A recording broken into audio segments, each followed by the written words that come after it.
So traffic circles, our biggest thing, there are 4 intersections in downtown, that you can choose yield sign when the traffic light is red. But that's only when you're making that left-hand turn, you can't go straight. So if you're turning around a traffic circle, you're making a left onto the next road, you can yield to the traffic that's going straight through. But definitely make sure that you're using it as a yield, because we see a lot of accidents. Park Avenue at Chesterfield, one of them. Park Avenue at Lawrence Street at Richland Avenue, and York Street at Richland Avenue. Those are the 4 intersections that have the circle. And I yep. So if it's a circle, you can go. If it's a square, you gotta stay. We see it daily, where people just think it's square and they're like, oh, we can go. You can. And I don't know, if you've been in Aiken long enough, you'll know, you've seen it numerous times. These intersections are to be used as yield, and you must yield to oncoming traffic again. The traffic that you yield into is the traffic that has the green light. These intersections help with traffic congestion, and that also means, you've lived here long enough, you've known that I spoke to you about it on the phone. Years ago, I was in college, they decided they were gonna make they were gonna take away the yield. You had to stop at those red lights. It took you 20 minutes to get through downtown Aiken. And the congestion from all the traffic is ridiculous. So that was one of those, we called the state, they're like, hey, this isn't working, we need to go back the way it was. So that's where we're at now. People who are from out of town won't get it, and they're like, oh my goodness, they turned the red light. If you're unsure, you do not have to go. You can sit there and wait out that light. People that might go around you, that's fine, as long as they're not hitting other cars or turning into a bumper car seat. You don't have to go. You can wait till that light turns green. And usually if we do pull anybody, usually if we do see people who are turning on the square, if we pull them over, a lot of times we're not giving them tickets, we're educating them. And we use our officer discretion with that. And a lot of our traffic stops around downtown, even outside of downtown, and just the city in general, we use as education. So a lot of times when we get pulled over, you may not get a ticket. If you do, I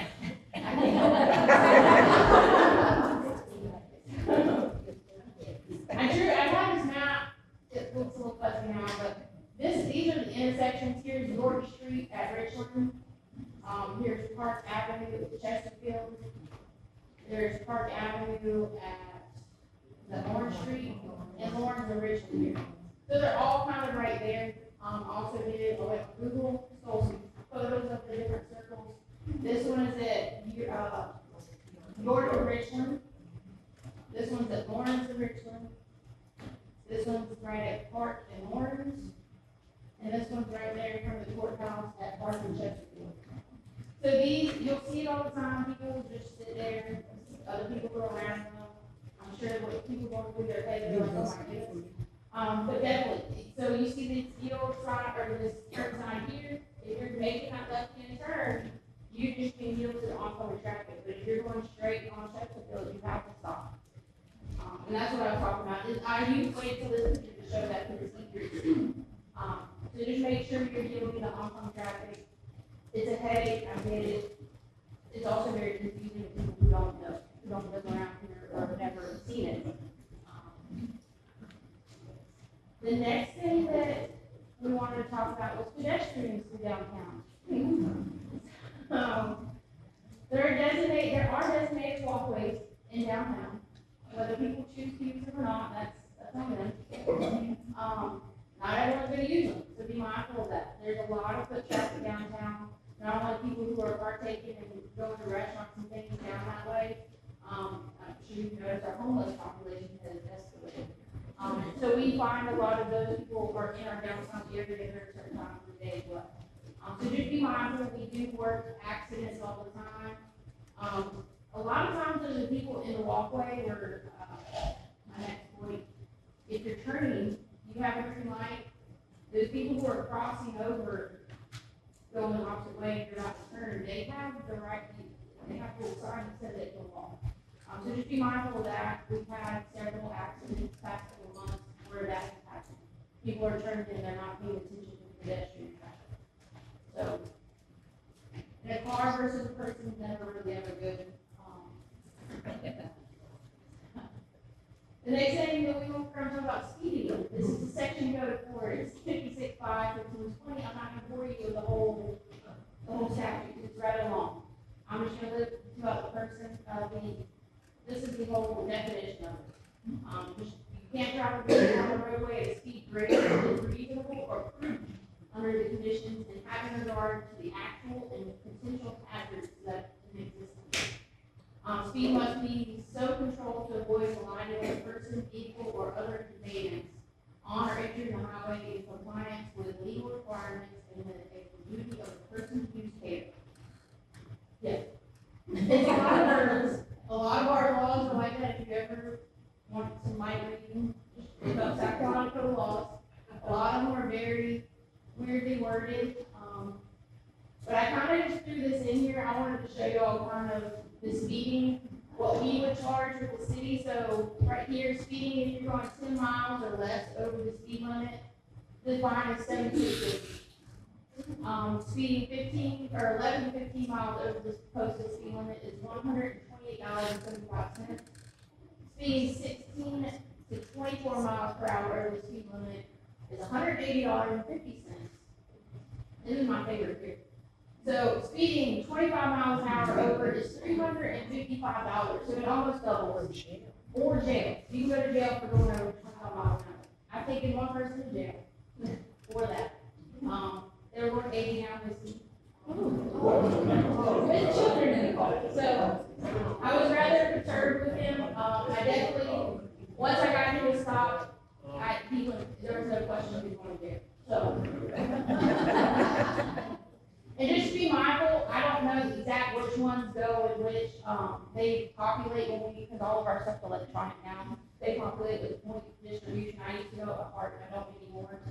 These offenses, each one of these carries a point, against their license.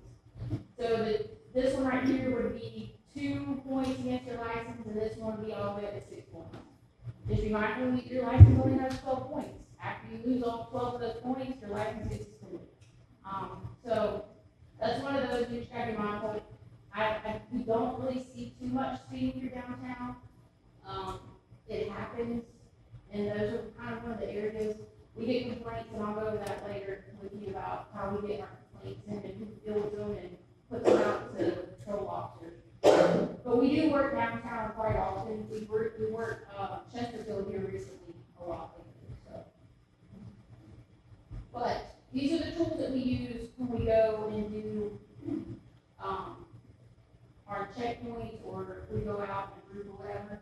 We have our radars that are in our car, that are mounted in our car. This is what would perceive your speed, and this would be what would read it out to us. This can catch it going the same direction. It can go opposite direction. You can run it while you're driving or stationary. So it's pretty helpful and all that. This right here is called a LiDAR. It's a handheld. People probably seen it before. We just store it up, and the beam bounces off of the vehicle and comes back to us with a reading more. My division, we a lot of times will go out and get a group of officers if it's not too busy, and we'll take a LiDAR out. And about a month ago, we went out and wrote probably about 15 to 20 tickets on our street, out past Aiken. So, yep, that comes in handy. This right here, like I said, with the complaints, if a neighborhood is calling us and saying there's a bunch of, this is called a stealth box, by the way, stealth box. If they're saying they're having a bunch of speeding coming through their area, and we're not seeing it while we're out there, because we have vehicles that are like big poster boards. They're gonna be like, oh wait, there's police, I'm gonna slow down. We can set these out, and we can actually see if there's an issue with speeding. This records we usually set them out for a good 24, 48 hours. And this records all the data. It will record every vehicle coming through and what their speed was. And we can then compile it all into a big computer program, and it makes us look like math geniuses. I don't know how it works, but it comes up with graphs and everything like that. So it's pretty handy in that. We also use this as well if a neighborhood wants speed bumps or anything in the neighborhood. There's certain criteria that DOT goes by, and we have to meet those. And the data we collect from this helps us determine if the area fits. And a lot of times, we don't have the traffic through an area to even suffice, or for DOT to suffice having, this right here, we started deploying this a little bit more. It doesn't record like the box does, but it kind of just like throws out the speed for people, and it works. We set it out Fox Aiken area, and we were picking it up, and the guy actually stopped, he was like, hey, y'all really slow people down with that thing in it. Because people don't know this before. So, well, they don't know heard them, right? So these are just some of the tools we use. This is all that we would use for speeding. We have other tools that we can use for other charges, but basically for speeding, we would have to have these two you have to be trained in, and you don't have certification in it, can't really write a ticket for it. So that's what these are for. And then, so what I'm saying, determining what areas we want to enforce traffic in, we do a lot of our complaints. These come through as either they come through the chief's office, city hall, they come straight to us. They always somehow get filtered to us. And then we turn around and we put them into our POP, which is in our computer system, problem-oriented policing system. And this just lets the shift guys know that, hey, listen, we're having an issue with speeding from here. When we don't have anything to do, I'll go out and run some traffic, do something out there. And like I said, sometimes the speed study is done to determine if there really is an issue out there. And a lot of times in these neighborhoods, people are standing in their front yard and they're perceiving vehicles coming. You're standing still and you see a vehicle coming 25 miles an hour, which would be the speed limit in the area. It looks like it's going a lot faster. So that's why I said to determine if there really is an issue, because a lot of times we get people like, well, can I drop my yard? And they're flying down the road. Standing still, it does look like people are going a lot faster than what they really are. Another area is school zones. These areas will forever be somewhere that we enforce. That's just, it's plain and simple. A lot of our guys and girls all have children, and especially on East Carolina Road, we have walkers. We don't want to have to go out and work any kind of accident involving the kids with someone sped through or ran a red light. During the school year, these areas account for the majority of our tickets in the mornings. They're normally out there during the mornings and in the afternoons, depending on calls in the afternoon, but the mornings most definitely you'll find us out there in front of the traffic. I threw some statistics in here. I took these from the South Carolina Department of Public Safety's website, but I did credit them, so we're good. So according to the South Carolina Department of Public Safety's strategic highway safety program, speed ranks in the top 5 factors in fatal and severe injury collisions in South Carolina. Nationally, speeding has been involved in approximately 1/3 of all motor vehicle fatalities for more than 2 decades.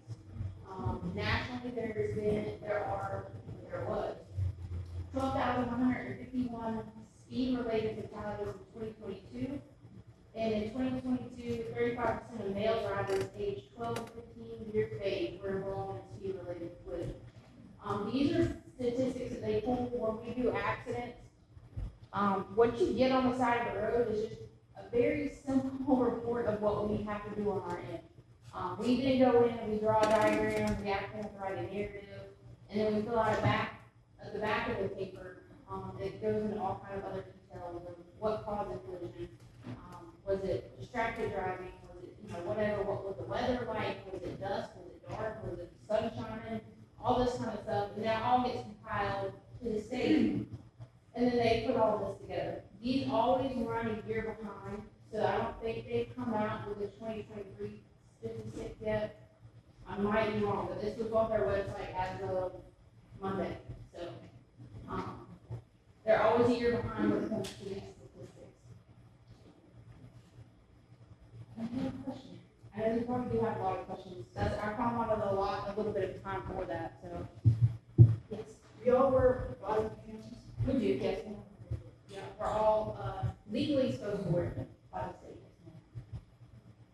What's the fine for running a red light? 128, I believe. Yeah. And then it's 4 points. I do know it's 4 points for running. Yeah. You don't use red light cameras? So the cameras mounted on the track, we get this question all the time, especially with accidents. The cameras that are mounted on the red lights are not recorded. Those are DOT's cameras, and they're really just there to monitor the traffic lights. So if we call up the DOT and we're like, hey, we're having an issue with the traffic light, they can feed into it and see what the issue would be, and if traffic is flowing like it should. No, but you're going to use them to enforce red light. We can't. There's no way for us to access those state cameras. I wish there was. We are getting more cameras that we can live feed from. We mainly have them downtown and in a couple of our problem neighborhoods at the moment.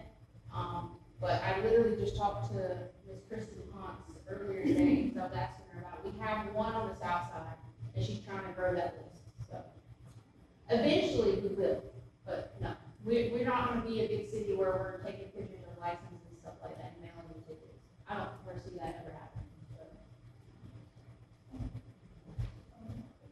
If you're driving and, you perhaps got your driver's license, will it come, is it okay, I guess you have a copy in your wallet, on your phone, is that? You can, yeah, or you just give them your name and date of birth. We can run it that way too. So yeah. So is there a fine for not having a driver's license? Technically there is, but no, I've only charged it once. Okay. This is information based on what I read 50 years ago when I got the driver's license. I thought in South Carolina, if you came through a red light, it was a one-way street. After stopping, if the path was clear, no one's coming, you could turn right. Yeah, you can turn left, yes. So that would apply to those squares, wouldn't it? If you're turning left, a lot of people are just going straight. Okay. So if you're sitting at a light and you're turning left, you can turn left, but you have to wait on that light to keep going. You know what I'm saying? Whereas a traffic circle, if you were to turn left, you could go all the way around and go straight. One more. Okay. Is there anything you could do about the people that cross the double yellow line? It's like, I've seen the intersection near Food Line and Taco Bell on Richmond Avenue. Okay. So people coming from town headed towards Augusta, they'll sit in left lane with a turn signal on and then they turn over that double yellow line. Yeah, if you see A it, lot. we could pull, yeah, and I'm sure it happens a lot. Yeah, I see it when I'm off. It doesn't help me when I'm off. I usually don't see it too much when I'm working, but when it happens. And like I said, we're a big building. A lot of times, and I say this too when I go speak to neighborhoods about crime and vehicles getting broken into and all that other stuff. We can deter crime all day long, but when it comes down to it, like, the criminal's gonna see, or someone who's not doing what they're supposed to do while they're driving can see us, and they're gonna, oh, let me act like I know how to drive. So, I mean, that's plainly good. I don't know. We try our best to do what we can. Is there a way we can appeal for a turn signal at this intersection? And the one I'm thinking of is Pine Log and Banks Mill. If you're coming, you need to turn on to Banks Mill and you're going in the direction, you can sit through the entire site segment, we're running to get one car. Or I completely agree with that. Yeah, no. I thought about that today when I was turning. I just wonder if there's an appeal process to say if you consider. I think you can go, I think DOT, I think there's something on their website where you can go and ask for something to look into it. And they go through the same process as we do with like speed studies and stuff like that. They'll actually set out the tubes that go across the road and all that other stuff. So there's ways that they can get that data to prove if they need it or not. You're welcome. I shouldn't be asking this because I'm telling it myself, but how often do you give tickets for 1 to 10 miles over the speed? I'm gonna say personally myself, I do not stop anybody unless we're going 15 over. Thank you. So. How do we know it's you? Because I'm already giving someone a ticket who's going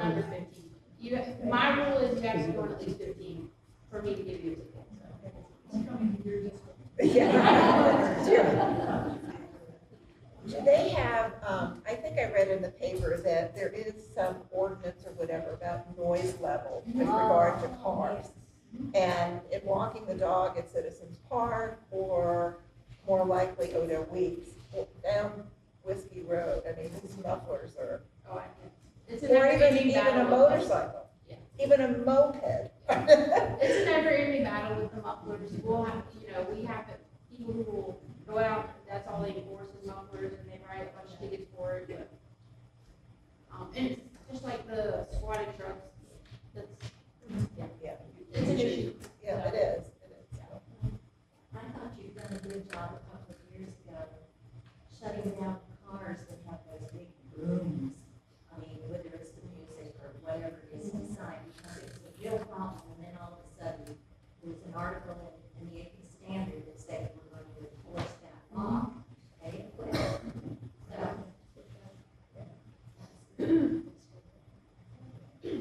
Speaking of the standard, I think it would be a good public service once a year, because we have so many new people coming in from out of state, to do the circle square thing. I know, this might be showing my age a little bit too, but there used to be like an Aiken channel on, when cable was a big thing. I mean, most people don't have cable anymore, I know we don't, we stream everything, but, there was an Aiken channel, and we would always kind of advertise that on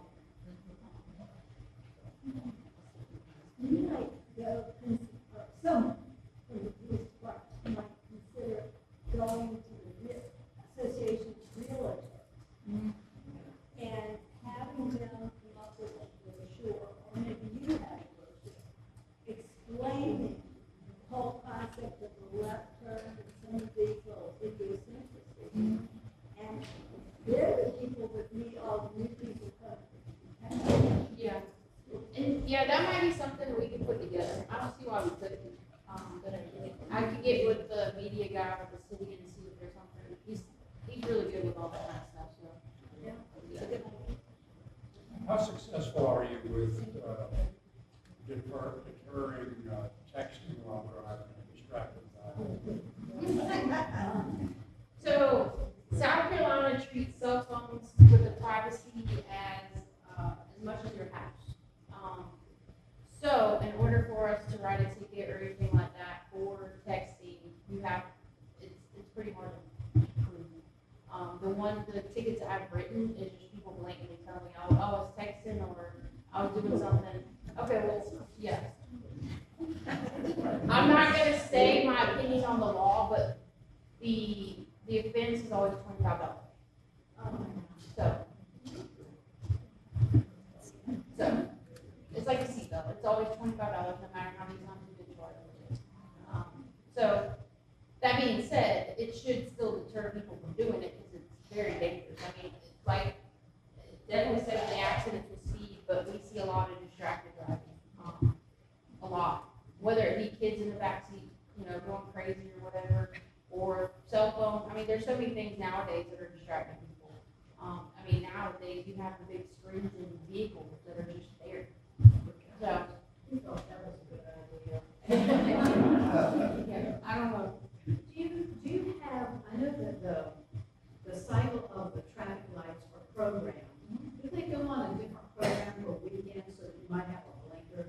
Because sometimes you'll sit there and sit there and sit there and sit, and you feel like you turn the next age before they turn the light. Yeah, no, I don't know. I don't think that they do that. I know Augusta, I don't even know if it's been a minute since I've had to go to Augusta during, the middle of the night. I know that downtown Augusta, they used to turn all of their lights on weekends. But no, I think we tried it there for a little bit, but I don't know, we just always went back to the other way. But a lot of our traffic lights are on a loop. I got explained this like a year ago, and so they put these loops, which are like kind of weighted detectors in the ground. Sometimes the loops get broken, and that's when you just get stuck with a light. So we try to find those when we're working and let Vegas know so they can get someone out there to fix the loops. And sometimes if they're not on a loop, they're, I know Whiskey and Daughtery, they're on a loop, but they're also observed by the camera. So once the camera detects a certain number of cars, it's when it will switch.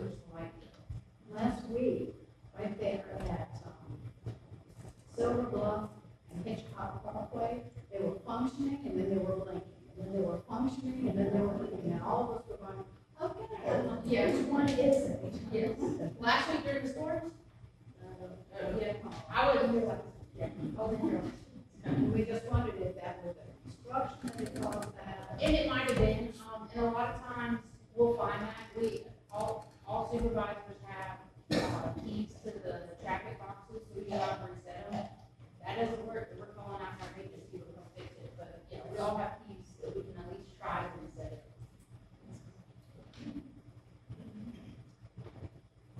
Can I ask a question? Yes.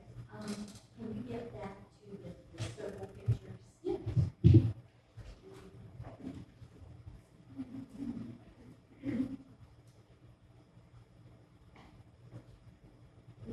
Yeah, and go back to the first one too.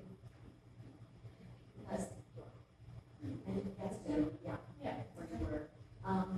Yeah, well, the next one. Sorry. I think this one was, or the next, this one. That's it. And now that's the one, because when I talk about circles, I talk about places at the circle. And this one is near the First Baptist Church.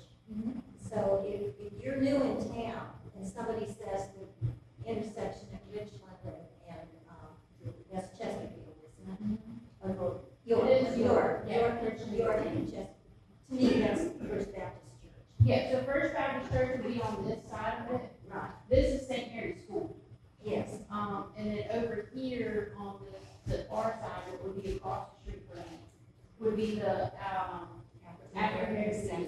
Yes, okay. And the next one, So this would be downtown. okay, well, that's, next to, where plum pudding is on one corner. Plum pudding would be on this side here.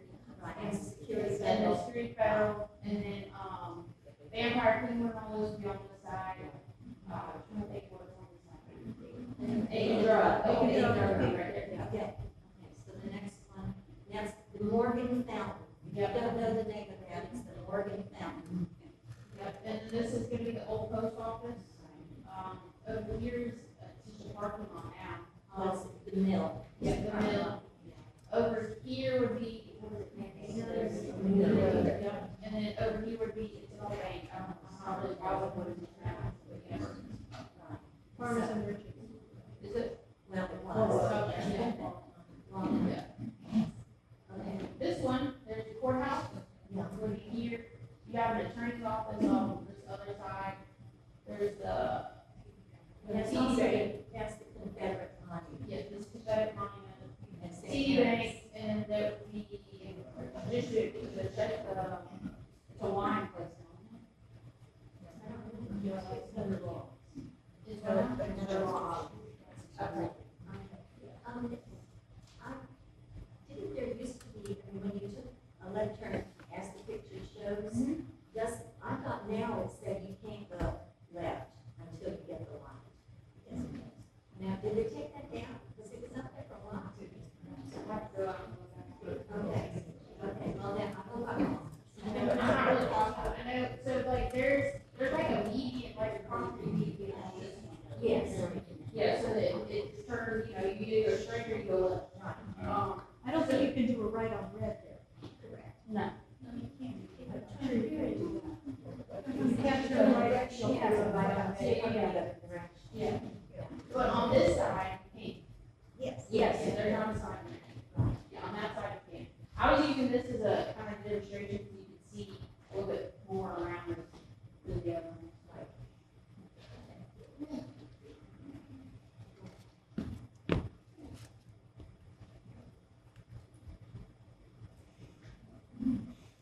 I think this looks a little bit different now. This was a little bit different. Yeah. Okay, any more questions? I'm gonna stick around for the more stuff, maybe some sharing the lights and questions. Well, that would be great.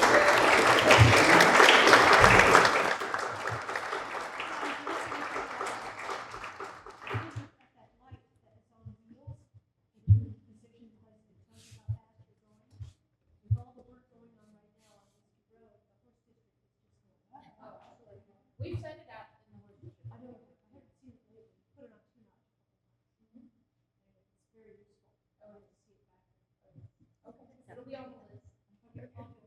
Sergeant Barbee, thank you so much for speaking to us. We'd like to give you a copy of our museum book called Moments in Time. And thank you for keeping us safe. And yes, thank you for keeping us safe.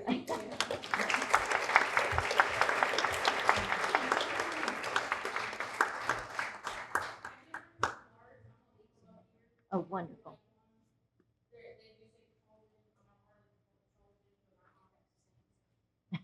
Okay.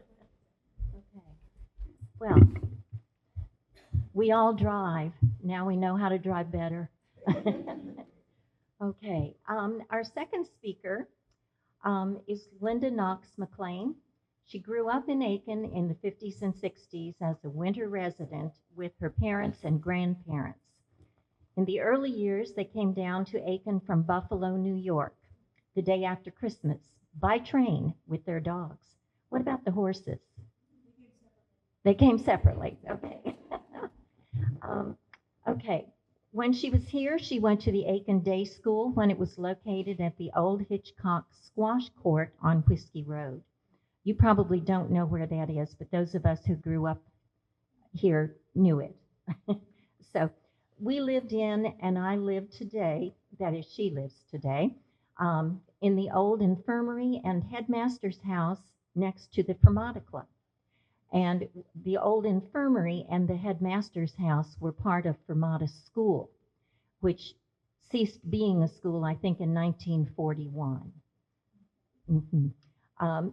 Now that is at the corner of Berry and Fermata, or excuse me, Berry and Whiskey. So approximately 20 horses, both hunters and polo ponies, came down by van at the same time they were coming down by at Christmas time. Grandma and Grandpa Knox wintered at the balcony at the corner of Whiskey and Knox and were active riders and polo players and used the horse district to exercise their horses.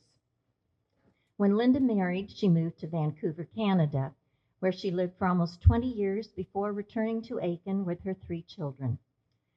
She says she has loved every moment here and has been busy with many facets of Aiken, mostly historical ones. She is a trustee of the Hitchcock Woods Foundation and has served as a trustee of the Friends of Hopelands and Rye Patch. She was a master of the Aiken Hounds for 28 years, during which time she had the privilege of being huntsman and actually hunting the hounds for 12 seasons. Flip the page. And it won't do. Okay. She's always been interested in and concerned about the horse district in Aiken and its future. At one time, not that long ago, a local group wanted to permit tour buses in the horse district, a move she vehemently opposed. The horse industry here is a critical one, and if we want it to continue, we must be sensitive to the needs of the people who are making their living through horses and respect the animals as we travel the dirt roads of Aiken. So, Linda Knox McLean, please tell us more about the dirt roads of Aiken.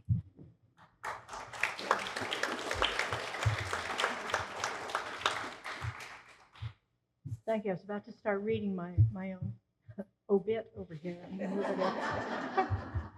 Can you hear me? Short people. I have to lower it for no. The dirt roads encompass, Stephanie's talking about the big picture of Aiken. The horse district is quite small. It's Grace Avenue and Meade Avenue, and the cross streets are part of Two Notch, the Marion Street extension, and Magnolia. So it's really a very, very small area. But they consist of, and it's a real mixed bag, which is what makes it so interesting and so critical in so many ways. There are residences there, there are barns there are 2 tracks, there's a track kitchen, there's Winthrop Field for people to come and walk their dogs and exercise horses. There's Whitney Field, which has race horses and polo events, and then a schooling ring with jumps in it. And then not very far away from all of those is just out of the historic horse district is Bruce's Field, which some weekends has as many as 600 horses here in Aiken.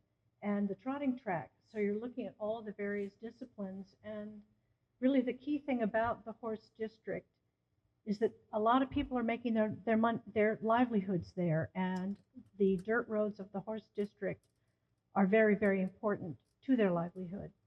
And there is a 15-mile-an-hour limit there, which, it depends. Right now, I think it was quite ironic that I was asked to come and talk about the horse district because it is so close to Whiskey Road, and with everything that we all know is going on in Whiskey Road right now, there's a lot of activity in the dirt roads of the horse district. Either someone is coming from the south side going, oh no, I'm right there, I'm about to get into the Whiskey Road part right in town. I need to pop over to Two Notch, or I'll just zip my way through the dirt roads and get my way downtown, and that is obviously very dangerous. In addition to all of the activities that are going on horsewise, you have cars there, trucks there, trailers there, golf carts. There are a lot of people who might be going to Bruce's Field or just whizzing around on their golf carts. And the other day I saw children, sort of 12 years old maybe, buzzing around on the dirt roads in golf carts. There are e-bikes, there are dog walkers, and there are riders. And I know I was sort of asked to talk about horses per se and how you treat them when you're going through that area. Horses are flight animals, and any untoward sound or motion is going to startle them, and they will very quickly do a 180 and go the other way. And and riders can be jerks too. I mean, from the standpoint of everybody working together in that area, it's very, very difficult. So what am I looking at here? Also, as a rider, it hurts to fall off on the dirt roads, and I've done it. So I'm not going to be obviously as lengthy as Stephanie, but the advice I would give to drivers going through there is to acknowledge when you're on the dirt roads that this is an area that is very critical to Aiken, so much a part of its history, and just respect the fact that there are horses, there are driveways. You could be going along a dirt road and there's some driveways that you can't quite see when you're driving, and someone might be coming out in a golf cart or on foot or on their horses. And if you come along in your car on any of the, say you turn onto Grace from Whiskey and you see someone coming the other way on a horse, doing the right thing is slowing down, staying to the right-hand side.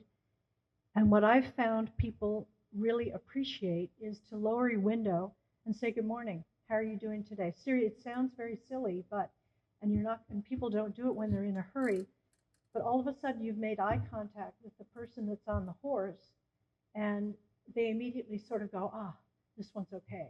I'm going to be all right. But it gets tough when there's that much activity. And you look at a day like today, we just had that deluge of rain, and if you're coming along in your car, you're also on the dirt roads, sploosh, through a puddle, and that can change the whole dynamic. And there's just so much now going on in the horse district, and so many. Just one of the worst is people coming out from the polo games back onto Mead. And of course, they've had a big time, and there might be 50 cars coming out of there, and they all want to get home, and they've all had a few cocktails.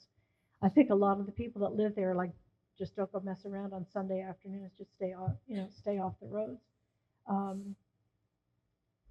So be on the lookout for hidden driveways. Lower your window, say hello, pay attention during rain events for puddles.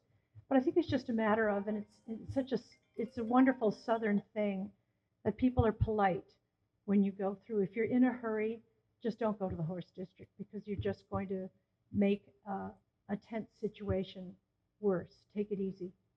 And the same applies, and I'm involved as well with the Hitchcock Woods, and it's very similar. It's just basic common sense.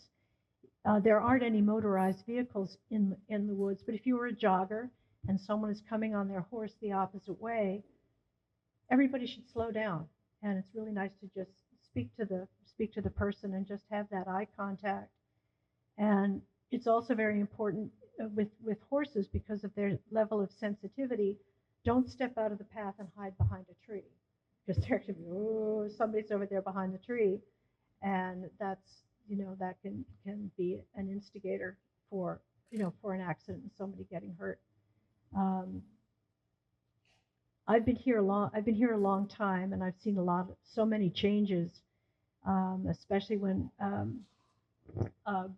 I was here and riding with my parents and going in the woods. We'd cross at the equestrian light and go down to Coker Spring and go in the woods. And in those days, there weren't a lot of golfers at Palmetto, and we would swing around in the woods and pop out at the Palmetto Golf Course, not at the end of Berry, but behind Fermata. And we would cross Whiskey Road right there at Knox, right there at the entrance to Fermata. And we wouldn't have to wait. You just kind of quick look this way and you go. Obviously today you can't do those things, and Aiken is a very, very different place. But I treasure this wonderful town. Questions? I'm sorry this is quite brief compared to Stephanie. It's really, with respect to horses in this town, just know how much they are a part of the history here. Care about them, give them the time of day, and if you can stop and say hello, it'll be just a good exchange. Yes? What is your guess on what is the horse population in the horse district? How many horses would you say? Hard to say. The ones that are permanent, but you see, no one's a permanent resident there. There probably aren't that many that live right within those parameters. Maybe 100. But it's the people that come in the winter and might keep their horses at the Whitney barns that are adjacent to Whitney Polo Field, or the barns that are by the trotting track, or the competitors that come to Bruce's Field now to compete in the horse shows often use those or stay with private barns, and of course the barns are there. But if they're there at the horse show and they just decide, well, we're going to take a little bit of time, we've got a free morning, let's go cruise around the horse district. You go there and you think, oh, this is really quiet, but then all of a sudden it can not be quiet. On a fox hunting day, though, there might be 24 people trotting down Grace to cross at the equestrian light to get into the Hitchcock Woods. It's part of why we love this town and why we need to preserve that little part of it. Yes? There's a guy, and he's been doing it for years, and you would probably know I don't know his name. Very, very good guy. Been doing it for years. All the folks who live on the dirt roads all know him, and he comes every couple of weeks because it can get very bumpy if you've driven it, and he smooths it out every couple of weeks. He comes in with a bulldozer and does a really, really good job, and all the residents love him because it's great. Yes. Is there a site that has all horse events on one site, or do you have to go to the polo site, go to Bruce's Field site? Interestingly enough, there's a magazine, and you can get it at the supermarkets and drugstores and at the liquor stores. It's called The Aiken Horse, and it looks like a newspaper. You probably see it if you go into Kroger's, but it comes out monthly. And they put in an extensive calendar for everything equine, whether it's steeplechasing, whether it is race horses, whether it is horse shows, whether it is fox hunting, eventing, all of it. And it's very comprehensive. The gal who does the magazine, Pam Gleason, does a really good job with that. Yes?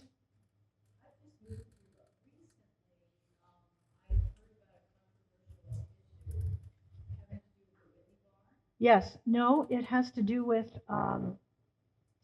the old Hitchcock stables, yeah, which are located, if you were to come down, they're right over there. If you were to drive down Lawrence Street and cross here, and then you go up the hill, then it becomes a dirt road. And on your left is the Hitchcock Cemetery, which is private. It's a little hard to find unless you know where it is. And then the Bostwick Barn, they are Bostwick Barns now, but the original Hitchcock barns. You probably might have seen them advertised for sale. Huge price tag, $2,300,000 for these old barns. Absolutely ludicrous. They have been there for 100 years, and the barn is falling down. And yet, anyway, I don't want to be too strong in my views here, but I consider it historic, and it has never been formally deemed historic because it was, going back to the 40s now, the Hitchcocks either gave it or sold it to Pete and Dolly Bostwick. And Pete and Dolly's son, Charlie Jr., lives there now with his wife in the house that's adjacent to it. It's not the Hitchcock's home, but it's more of a cottage. But excuse me, the historic barn is there. And now they want to have it deemed for demolition, or demolition by neglect. And they have somebody in mind to buy it, demolish it. Well, they have to get the permit to demolish it before these two individuals want to buy it and put 4 or 5 houses in there. So it's borderline by Lawrence Street, and behind it is the Hitchcock Woods, literally is the Hitchcock Woods. Because I think the owners are the people who make the application to deem something historic, and they never have. It's only changed hands that one time, and no one has had the interest or the need to do that. They used it. Charlie Bostwick used it for polo ponies for a while. It's a spectacular structure. It's oval. So if it's a rainy day and you want to take your horse for, and it's big, I think it probably holds 40 or 50 horses. And it overlooks it overlooks Coker Spring once Coker Spring goes into the woods. So it's at the very bottom of Newberry is where what it comes out on. Anyway, it's a spectacular barn that should be deemed historic. And right now there was a meeting. They put Tara and Charlie Bostwick put the sign up to go to the design review board to get it approved for demolition. And we heard about that, and we were, whoa, let's slow down this process. And so the meeting has been postponed. DRB has not met yet. And I'm very hopeful that they are going to say, look, this is a historic barn. It does not need to be demolished. Let's go in a different direction with it. And that's my hope for it. There's also some indication, well, maybe the Hitchcock Woods Foundation that takes care of the Hitchcock Woods would like to do that, but it's a huge liability. I don't think that the Hitchcock Woods Foundation would be interested in doing that. But I know that they're also working behind the scenes to find a group that might be interested in. It'd be a huge investment. They're not going to pay 2.3 to get that barn, but to restore it, and that's all right now undecided, but working on it.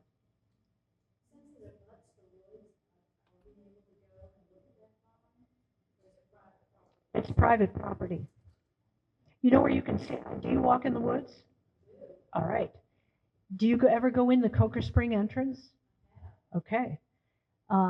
If you go a little bit further along, it's a little bit more open on the right-hand side where it's absolutely straight. That used to be a public road at one time. It went straight into the Hitchcock Woods.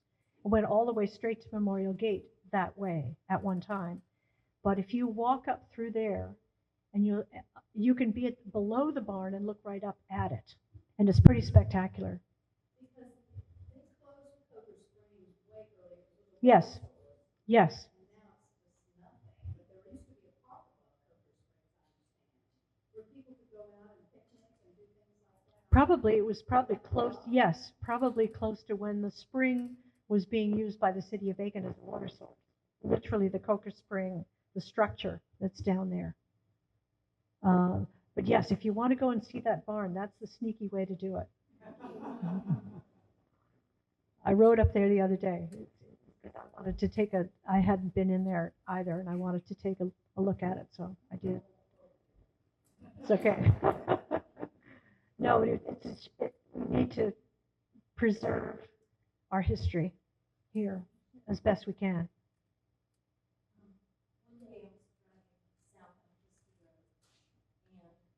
There were 2 riders on horses on the walking path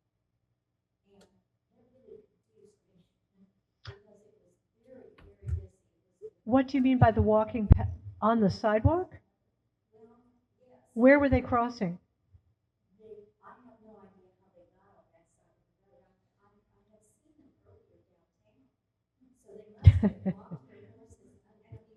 Yes, I've seen that once in a while too. I don't know. That's dangerous. I mean, straight out dangerous. Hmm. Yeah, it's fortunate that we have that equestrian light at Grace. That is a real lifesaver. I do know some people who live on Berry Road. I live on Berry Road, but I don't do it because it's scary. Who will cross at the Whiskey Berry light, go up through the Green Boundary Club and cut over to the dirt roads that way. And there is a button. But still, all you need is one of those cars coming by, or the UPS trucks, and we know how fast they go, to be just, or a car to hit a puddle just at the wrong moment for a horse to spin, and it's just common sense. Common sense. Most people have it, but a lot don't. We're lucky to live in this town, and I know, having been here for a long, long time, the changes and really the number of people and the traffic that you grew up here, Stephanie. It's changed a lot, and I notice it in the 30 years that I've been here full time. Huge change. I think I shake my head when I think of what my parents would think of the traffic on Whiskey Road and everywhere.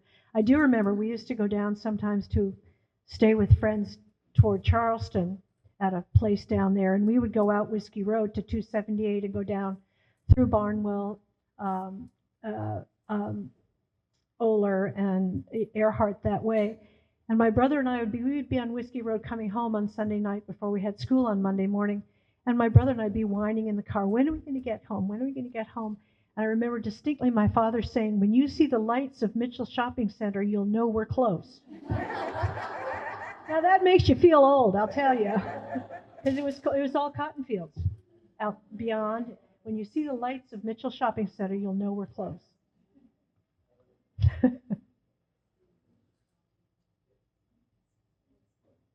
And that's about all. Yes.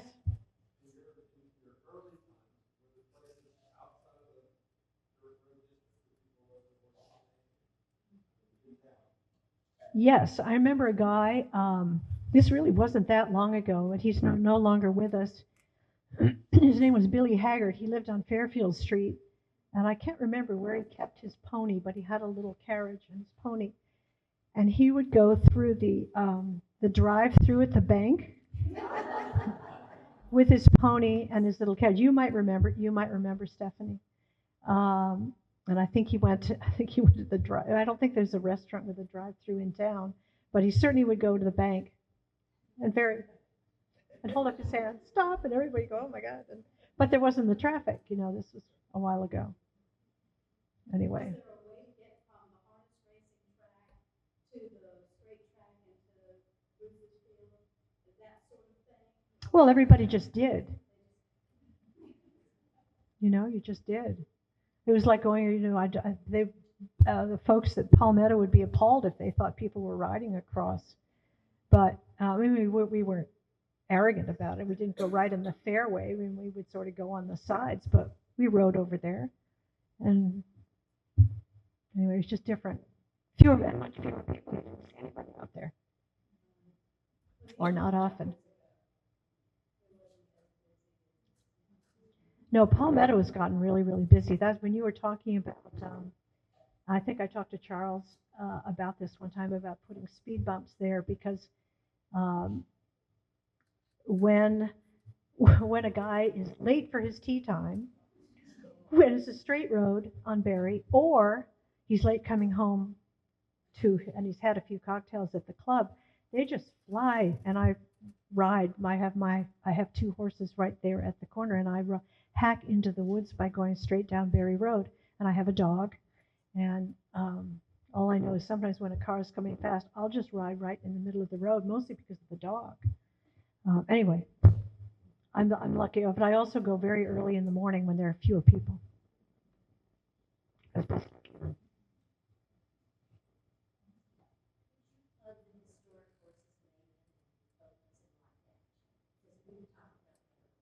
Oh, say that again?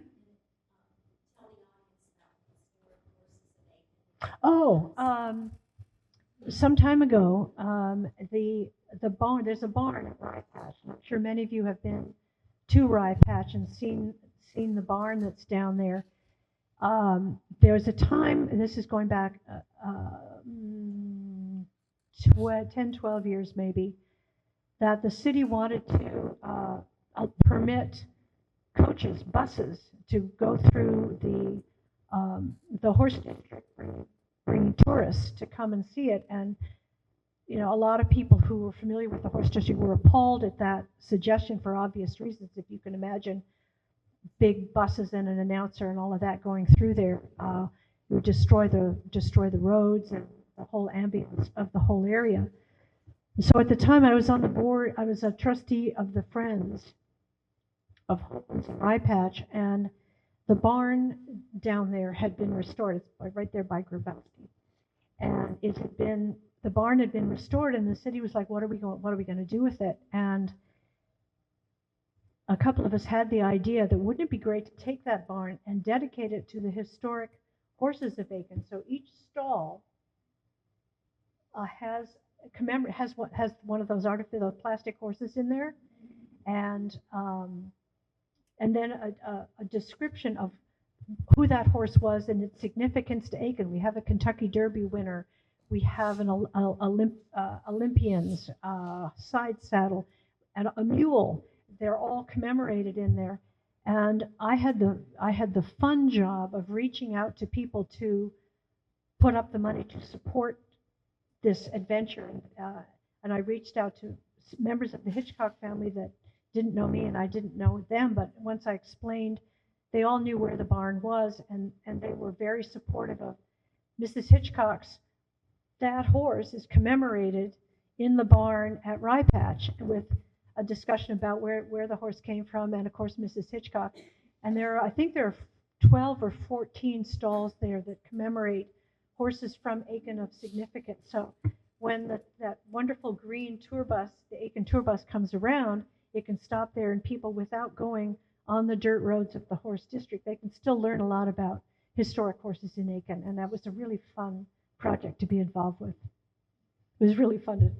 We had to, this is a little detail, once the horses were painted, and they were painted in a warehouse off of Colleton by various artists, local artists. We got pictures of the horses, and they painted the horses to resemble the historic horses they were. Anyway, then they had to go get shellacked, and they went to that, starts with the letter K, it's on Kenworthy or someplace where you can get things. Kendrick, thank you. So I have a little 2-horse trailer myself. So we took the trailer to the warehouse where they'd been painted, pick up the horse and put it in the horse trailer, just like a regular horse, and take 2 of them down to get, anyway, we just had a lot of hilarity. Whoa, this is a whole lot easier than you doing a real one, boy. You can take the horse out of it, there's no manure in the back. Isn't this great? Yeah, anyway, we had a lot of fun with it, and please go and take a look at those horses. They're pretty neat.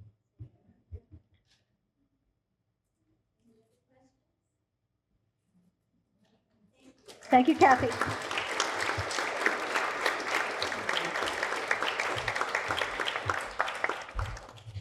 And you also, we would like to present with a copy of our Moments in Time book, which is all about our lovely museum. Thank you for the historical perspective, because that's very important to those of us who appreciate horses but don't ride them. There are two, I think 2 of the historic horses and the historic horses of the Aiken at Rye Patch are the cart ponies that the Rogers family had. Is that right? They're my favorites, the cart ponies, because they named them Fine and Dandy. I love a sense of humor. Well, thank you so much for coming tonight. Thank you for supporting us all this summer. We'll be doing something next year. We will start our winter series probably at the beginning of February, so watch for that. And if you paid online, then you'll be in our email list so that you'll get notified when we do the next series. And then we'll have a summer series too. We really appreciate your support, and we appreciate our speakers who draw you here. Thank you so much.